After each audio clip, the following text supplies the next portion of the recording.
ఒక అబ్బాయి అంతరిక్షంలో దారి తప్పి ఒక చిన్న నిర్జనమైన గ్రహంపై పడిపోతాడు. భూమితో అతనికి ఉన్న సంబంధాలన్నీ తెగిపోతాయి.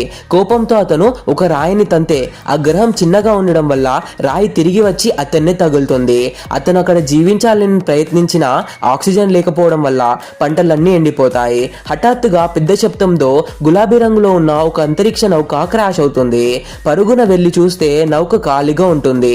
అతను అడుగు జాడలను అనుసరించి వెళ్ళగా అతనికి ఒక అద్భుతం కనిపిస్తుంది. అతడి ఎండిపోయిన మొక్కలు ఇప్పుడు పచ్చని చెట్లుగా మారిపోయాయి. అదే సమయంలో ఆ అమ్మాయి ఆ అబ్బాయిని చూస్తుంది. సిగ్గుపడుతూ నమస్కారం చేసిన ఆమె అతని వైపు ఆసక్తిగా చూస్తుంది. వెంటనే ఆమె అతని అంతరిక్ష నౌకలోకి వెళ్లి అక్కడి మొక్కలను బయటకు తీసి గ్రహం మీద నాటడం మొదలు పెడుతుంది. ఆ అబ్బాయి సహాయం చేయడానికి ముందుకు రాగా వారి చేతులు తగులుతాయి. ఆ అమ్మాయిని దగ్గరగా చూడగానే ఆ అబ్బాయి ఊపిరి వేగమై ఆక్సిజన్ లేక ఇబ్బంది పడతాడు. ఆ అమ్మాయి అతని హెల్మెట్ ని తీసేయగానే గాలి లేక అతను మరింత కంగారు పడతాడు. కానీ ఆమె తన మాయ శక్తితో ఆ గ్రహం అంతా ఆక్సిజన్ తో నింపుతుంది. ఆ రోజు నుండి వారిద్దరూ కలిసి జీవించడం మొదలు పెడతారు. ఉల్కలు పడడం చూస్తారు, సరదాగా ఆటలు ఆడుకుంటారు అండ్ ప్రేమించుకుంటారు.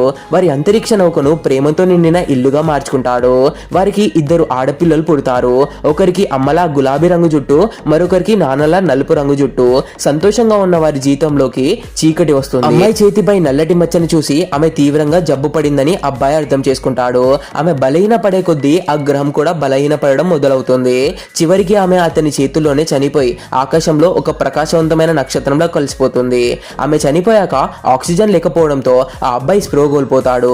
కానీ అప్పుడే అతనికి తన ఇద్దరు కూతుళ్ళు ఛాతిగా అనుకొని ఉండడం తెలుస్తుంది. వారికి కూడా వారి అమ్మలాగే మాయాశక్తి ఉంది.